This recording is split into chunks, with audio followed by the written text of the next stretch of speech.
அக்கா, ரேஷன் கடைக்கு இந்த வள்ளி இருக்கா பாரு, ரேஷன் அட்டையை எடுத்துக்கிட்டு வர சொன்னாக்கா. தக்காளி போடுறாங்களாம். ஐயோ, என்னடி சொல்ற? தக்காளி போடுறாங்களா? இதே வரேன். அது இருக்கட்டும், இந்த கூடை எதுக்கு தூக்கிட்டு போற?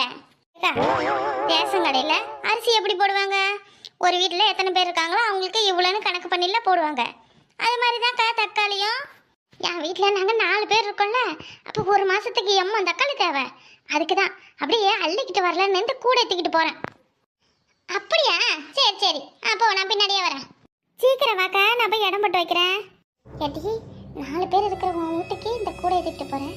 அப்போ நாக்கா 5 பேர் இருக்கோம். இரு, நான் இந்த பெரிய பாறையில் தூக்கிட்டு வரேன். ரேஷன் கடையில் ஓசியில் தக்காளி வாங்கி அப்படியே பிளாக்ல வித்துற வேண்டியதான்.